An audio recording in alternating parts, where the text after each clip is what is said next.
allez bien. C'est Monsieur Gueye du cabinet de soutien scolaire à la pédagogie. Aujourd'hui, on va voir les suites d'une manière ramassée, les suites termes général, suites par récurrence, suites arithmétiques, suites géométriques. Donc ici, si on commence par les suites par termes général, par exemple là, on peut avoir un égale à 2n carré moins 3n plus 4, par exemple. Et là, on peut nous demander de calculer les trois premiers termes. Donc ici, c'est simple, c'est comme les fonctions. On cherche les masses des antécédents. Ici, si on demande de calculer les trois premiers termes, en disant que un est tel que n appartenant à grand n, c'est-à-dire pour tout entier naturel n, donc là, on sait que la première valeur, c'est 0. Ici, on peut commencer par calculer u0, qui est égal à 2 fois 0 au carré, moins 3 fois 0 plus 4. Donc le résultat est égal à 4, u0 égale à 4. Et là, on peut calculer u1 qui est égal à 2 fois 1 au carré, moins 3 fois 1 plus 4. Donc là, ça fait 2, moins 3, ça fait moins 1, plus 4, ça fait 3. Donc ainsi de suite. Ici, on peut venir même calculer u100, parce que les termes ne sont pas liés. Ensuite, on pourrait nous demander, par exemple, d'étudier la variation de cette suite. Dans ce cas, si on nous demande d'étudier la variation d'une suite de termes généraux, donc c'est simple, tu vas faire un plus 1 moins un. Un plus 1 moins un, il faut chercher l'expression de n plus 1. Un plus 1 ici est égal à 2 facteurs de n plus 1, partout où tu as n, tu remplaces par n plus 1. Maintenant, moins 3 facteurs de n plus 1 plus 4.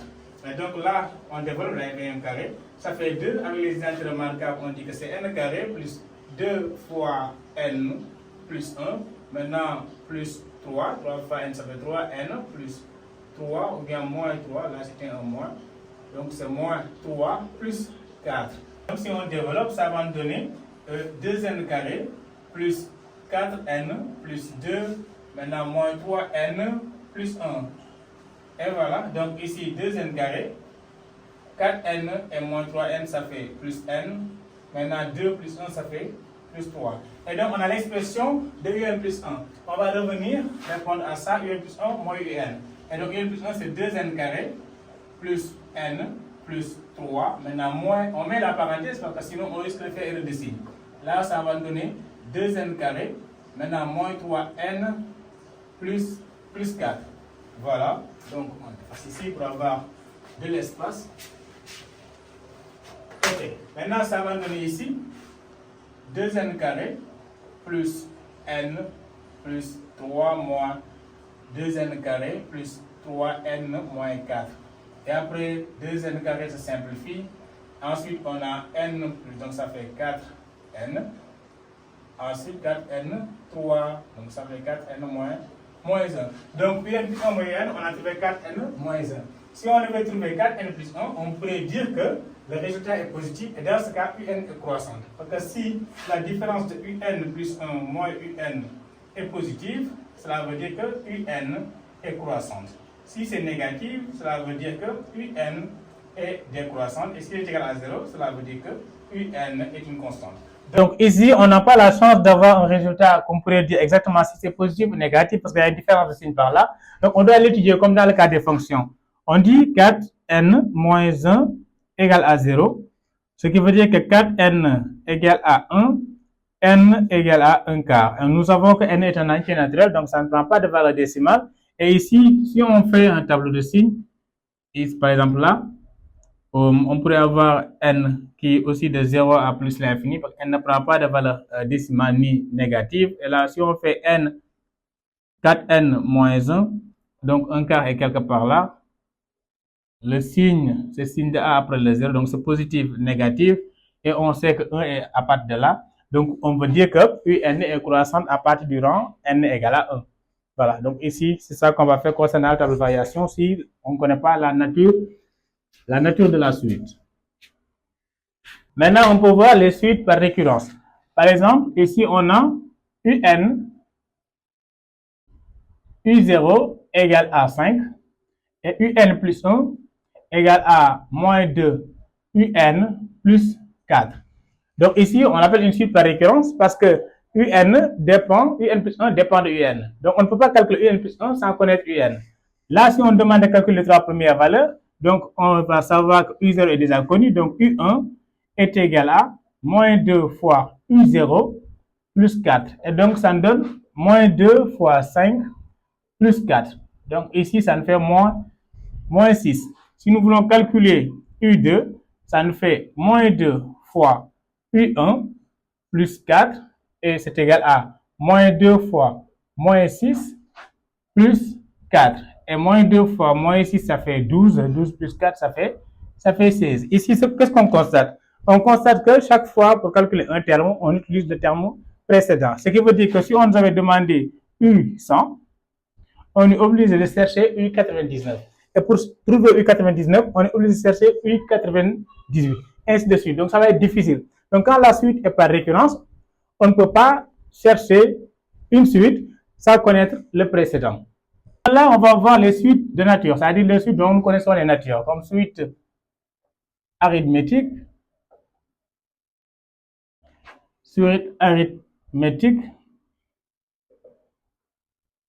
et suite géométrique. Mais là, je vais les résumer. Maintenant, suite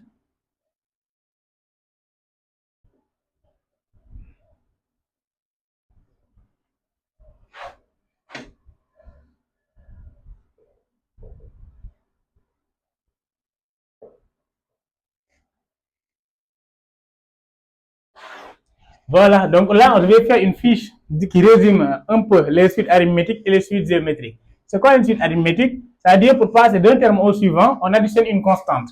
Ou bien on soustrait une constante. Quand on dit additionner, la constante peut être négative ou positive.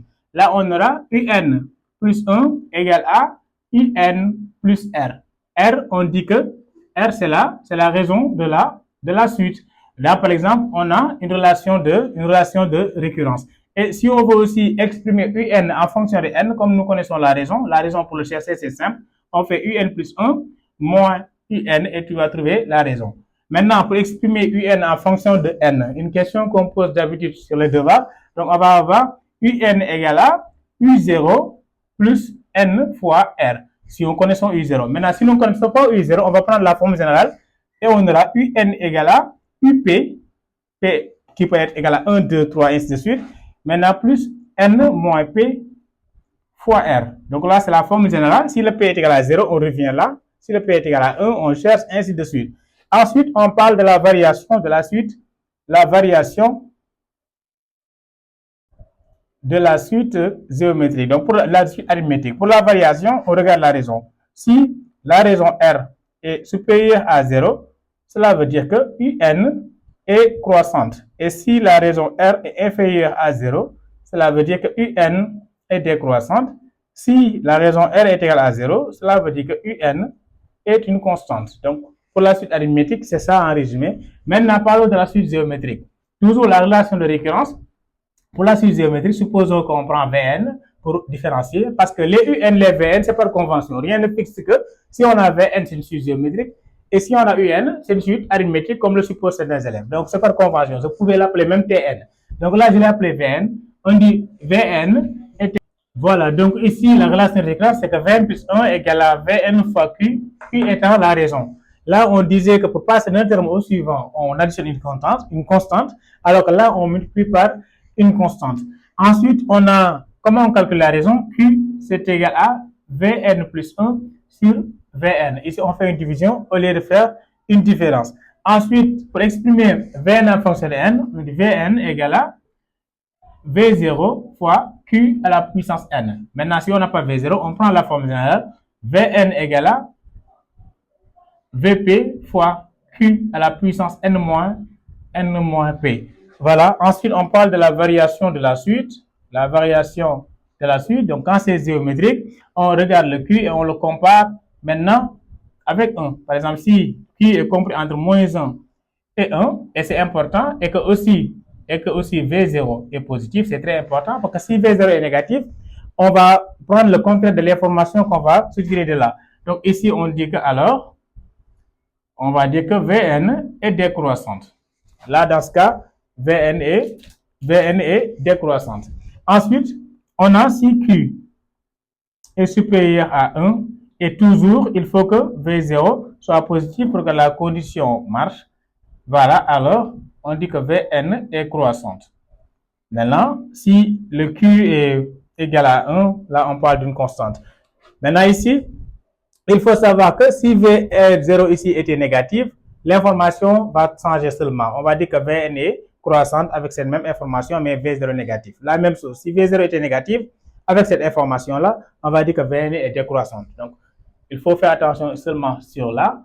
Et voilà. Donc là, c'est une partie résumée sur les suites géométriques, arithmétiques. On vous remercie. Juste ce qu'on vous demande, comme toujours, c'est d'abonner et de partager pour encourager l'équipe qui nous prépare tout ça. Merci.